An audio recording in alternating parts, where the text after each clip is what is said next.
Hi, friends. Rabbi Jonathan Singer. I was already introduced so nicely. Scott and Sam, it's nice to be here on the pulpit with you. You did leave a little bit out of my CV, though. I said I'm a fan of San Francisco and a big fan of your senior minister, Vanessa Rush Southern. What a blessing she is to our city, her work with the Interfaith Council, and just reaching out and trying to make us all better, better examples of the world. And it's an honor to be in this sanctuary, and I got real excited there because you remind us it's the new lunar year. And I was confused. I thought you were declaring it was the year of the rabbi. It's the year of the rabbi. What can I do? So, but our two houses of worship, they're so significant in this city, in this region. Your founder, what an amazing historical leader.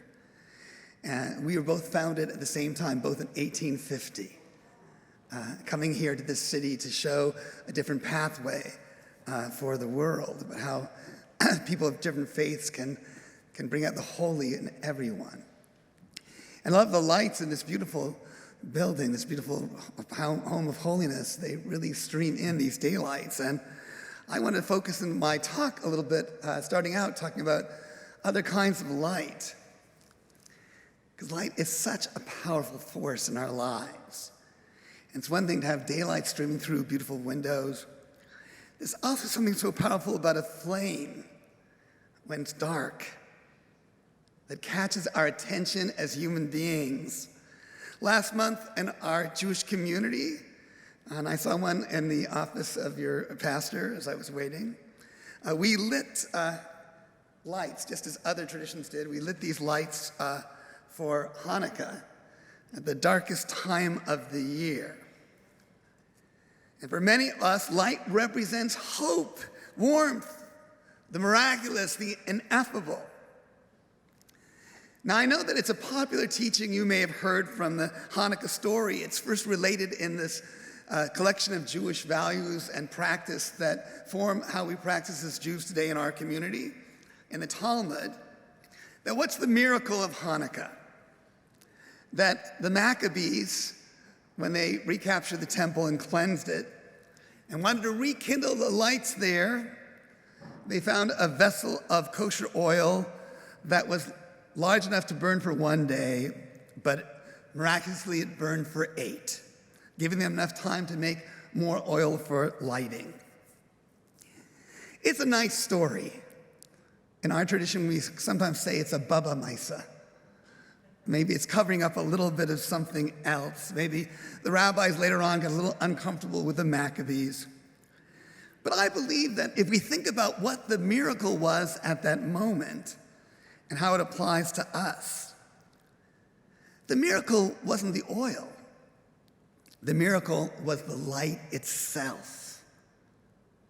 The oldest symbol in Jewish life is the menorah, a 7-candle version of this. This is 8 with a helper candle to commemorate those days of the holiday. Our ancestors told in the same book we read in common, in the book of Exodus, were told while they were wandering in the wilderness of Sinai that houses of worship have to have light filling them. And so they made the first 2 golden candelabra, the menorot, so that people could see that light of holiness. And I think the Maccabees were inspired by that light. They saw the lights had gone out, but they had the light within themselves still. And they gained the courage to stand up against oppression and hate and realize that they could be forces for the good. When the light of the holy inspires us, we can do things that no one thought possible. So simple shepherds and farmers found the courage to stand up against the sophisticated Assyrian Empire. And maybe the real miracle of Hanukkah as well is that they succeeded. And we celebrate the holiday not when they won the victory of freedom, but when they rekindled the light inside the place of the holy. But that was more important. They stood at the edge of wonder, and they were inspired. And so too do we as religious people. When we stand at the edge of wonder, at the edge of light, at the edge of the miraculous, do we find the encouragement and the courage to bring our light of hope into a world so much in need of it? I sense that hope and that wonder and that light at the darkest time of the year when I see not just Hanukkah lit, but when I see Christmas lights up, when I see Diwali lights up, when I see everybody, Kwanzaa, bringing their lights, pushing back the darkness and bringing hope into the world. And lights of the flames, they are so evocative. Now I have to ask, have any of you good Californian Unitarians, have you ever been to Burning Man? I have never attended that weekend of wonder. But I learned that this secular yet spiritual gathering over the years has perhaps now become a bit more privileged than it was in its bohemian origins. But it understood from its foundings the mystical attraction of standing on the edge of the light of the flame. Burning Man advertises itself as an artistic and musical weekend celebrating freedom, ending with that burning of that big sculpture. Where was it? Where does it have its origins, do you know? Not so far away from here. On the other solstice, on Baker Beach is where it got started. And they'll tell you that the burning of that sculpture, the man, doesn't have any particular connotations. You have to open it up to your own personal inspiration and interpretation. Yet the light there in that desert now, cast from that conflagration, surely evokes a kind of mystical transition. That light catches our attention. It touches us on a primal level. But what's different from secular events like Burning Man, when compared to the kindling of religious lights like these candles right here in front of you, is what our spiritual traditions ask of us when we stand on that edge of mystical inspiration. How will we be changed? How will we respond? Religion at its best asks you to consider, as those Maccabees did, how will you connect to the light of holiness inside of you?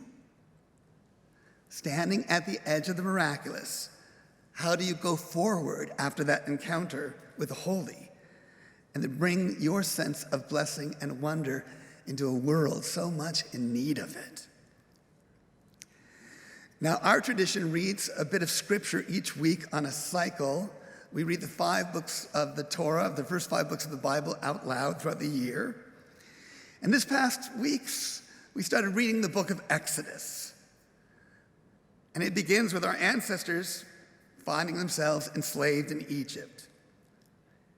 Well, it's in that very first reading, we call it a Parsha Shavua, that the call to God by God to Moses to help them occurs.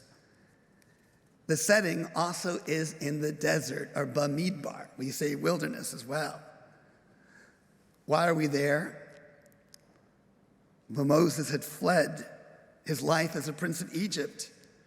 He'd killed that taskmaster oppressing that slave, and he's kind of settled into a comfortable life as a shepherd with a nice wife, taking care of the flocks of his father-in-law, Yitro, maybe hoping to inherit the family business, I don't know. Yet there he is when he goes after sheep a little further into the desert. He has his own personal, essential spiritual encounter at the edge of the miraculous. And he does so not in darkness, but what's he in the presence of? Holy light. And as you well know, it wasn't a burning man. What was it, everybody? A burning bush.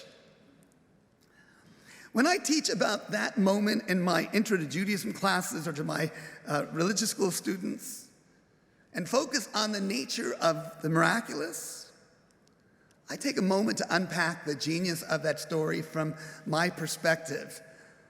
You know, rabbis have to give you a truth in teaching statement. I have my perspective. You can open up a Jewish book and find a different one. They say if you have 2 Jews, you get 3 opinions. But I want to know, what can the ancients teach us about being inspired in moments of radical amazement? The great 20th century Rabbi Abraham Joshua Heschel, who was a refugee from the Holocaust, who had to leave everything, but who marched with Martin Luther King for human rights to change this country, stood up against the Vietnam War. He made such spiritual awareness the focus of his thought. He wrote these words: "Our goal should be to live life in radical amazement, to get up in the morning and look at the world in a way that takes nothing for granted. Everything is phenomenal. Everything is incredible. Never treat life casually. To be spiritual is to be amazed." Pretty powerful stuff. I have to say, when I get up in the morning, I have to coffee first, and then I can be radically amazed. At the burning bush, Moses seems to exemplify this awareness. And yet I'm fascinated by the Bible's setting of the miracle. And it's telling us of the experience of an individual asked by the presence of the holy to reconnect with the heroic in himself.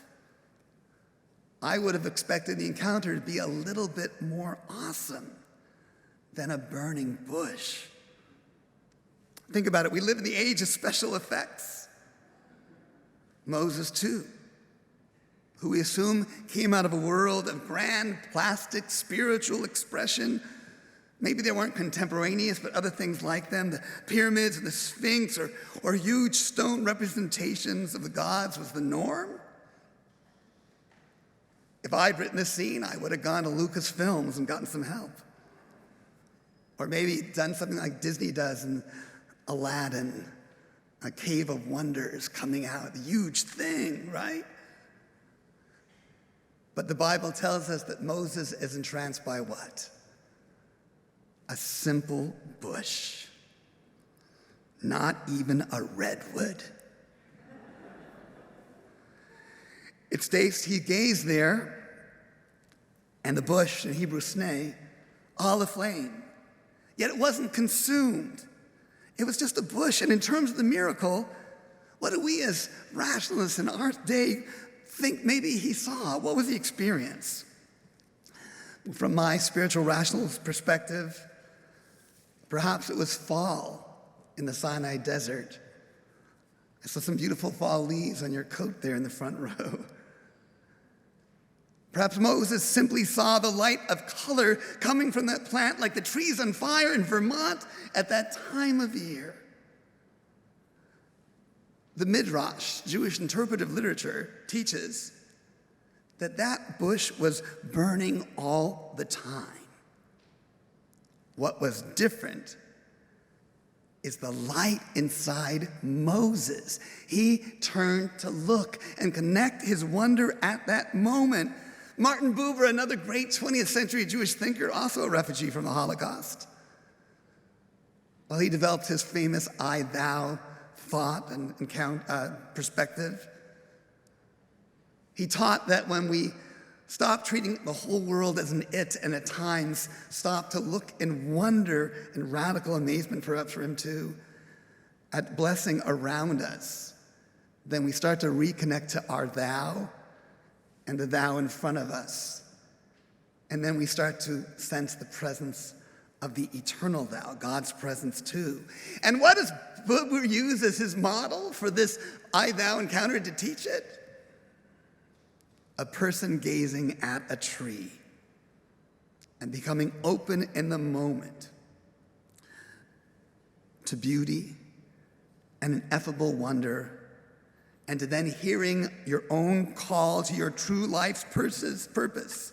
It's there at the bush aflame in whatever way that Moses hears the call from God to not just worship, but to act. I find it interesting that he builds no altar there, unlike Jacob at the ladder for you Bible fans. But he's inspired to overcome his fears, his lack of self-esteem, or his comfort in his new life, and to go and challenge the Pharaoh. At the edge of the miraculous, he responded by embodying the hope, the belief, the will to change the world. Who's the founding member of this church, the founding minister? Reverend Starr King. Look at his history. Look what he did, that same light, that inspiration. Now, interestingly, as an aside, he asked that presence, the voice of God, a funny question. Oh, by the way, who should I say sent me? The response is filled with deep meaning. Moses has a theological lesson at that moment. Tell them Ehyeh asher Ehyeh sent you, which can be translated, if you like the Ten Commandments movie, as I am who I am. But also it's translated as I will be who I will be. And from that perspective, tell them possibility sent you, holy potential sent you, the capacity to overcome the lowest in humanity and help you reach the highest in your life sent you to become whom you can become. And instill that message in a group of people who saw themselves as completely valueless as slaves, to realize that they too can reflect the holy and cast off their chains of oppression. When we read this text, are we supposed to wonder, standing on the edge of the miraculous, really looking for a moment at our life's potential? How will you yet respond in the time you have left? How will you face the Pharaoh of your days? Will you be brave? Well, Maccabees weren't famous people. Their names weren't in the papers. To work for social justice, for the betterment of the planet. Of course, we can say in response, well, Moses had God at his side. He's selected by the eternal. Think of the stumbling blocks we have in front of us, we might say. There's no parting of the waters for us. And by the way, that's a big miracle. The writer of the Torah there, that really gets me, right? Every year at that time of year when we read that part of it, at our preschool, we reenact it during Passover. The kids get to follow me or another rabbi dressed up as Moses, as parents hold big sheets with fish pinned into the cloth, and the water parts. It's a great moment. But if you read the text carefully, maybe there is a message that talks to us as regular people about how we stand at the edge of the miraculous. Maybe there's a deeper lesson about how we respond. Growing up in Upland, California, as I was introduced, going to college, Claremont, I was a townie, we always read the English translation of that text. What is the site that's identified there? Where are the Israelites? They're at the Sea of the Red Sea, right? That's what people say. But when you read the Hebrew, what does it say? They're at Yam Suf, which means Sea of Reeds, not the Red Sea. You guys already knew that, right? It's a Sea of Reeds. No one's going down to southern tips of Israel to cross there. It's a reed sea. The Midrashic interpretive literature teaches us something very important. This is ancient Jewish literature, by the way. How did the waters part? It tells us that Moses cried out to God and prayed at that moment and said to the Israelites who were complaining, I think Woody Allen's ancestor was there, because he says, Weren't there enough graves in Egypt? I mean, did you have to bring us out here to die as the armies are coming towards them? And so Moses prays and says to them, you will see the Egyptians no more. Watch the miracle God does for you. And in the Bible, it says what? I love God's response. Why are you calling out to me at a time like this? Tell the Israelites to go forward. Tell them to go forward. Standing at the edge of the miraculous. Don't be frozen. Is that the message? The Midrash says, that interpretive literature, that a person ran in and the water came up to his knees and nothing happened. And then the water came up to his waist and nothing happened. The water came up to his chest and, gotta be a little Baptist here, guys. And then it says the water touched his lips and it parted. Now that can be showing an act of faith, but to me what it was showing is, what did he find out? That's how deep the water was. And he picked up his backpack and his kid, and people walked through to the other side. Standing at the edge of the miraculous. Is God the force or wonder or blessing that inspires us to go forward and realize that we can break through barriers blocking us that really aren't so deep, these stumbling blocks? That which we thought was insurmountable was really shallow if we put our whole selves to it. 6 years ago, what were you told about solar energy in this country? Not going to do anything. Electric cars? Not going to happen. Suddenly our minds put to it, and the sea parts in different ways when people start to act. The people entered it, and it says in the text, a light, a pillar of cloud and fire led them and protected them. That light's there again, that inspiration to go forward. To me, this is a reminder why a spiritual practice and connecting to a faith tradition and not just going to Burning Man is so important. We live in a time of great moral emptiness, of loneliness, of lack of courage and belief in ourselves.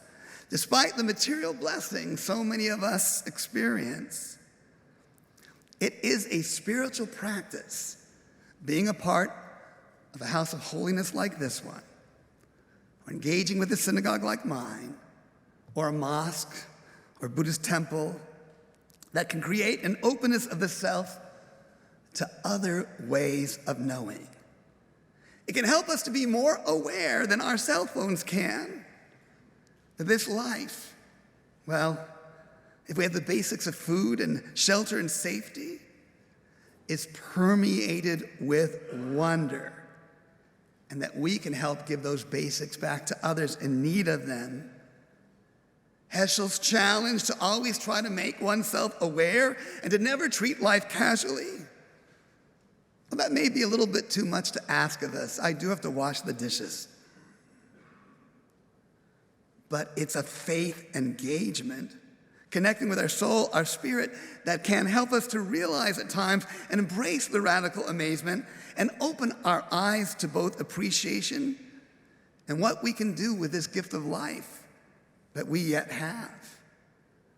The lights of the menorah, that wonder and light of the bush, the starlight at the sea. That light reminds us, it shines brightly for us when we truly try to look and realize that the holy light really permeates us. It's in us, it's of us. And with that awareness, we can be inspired to return with meaning to our life's tasks, to face our pharaohs, to be willing to get our feet wet and walk forward, to overcome the barriers that weren't so significant in the first place, but that spirituality can give you the passion and the courage to overcome them. And then realize, Ehyeh asher ehyeh, we can be what we will be in holiness. Amen.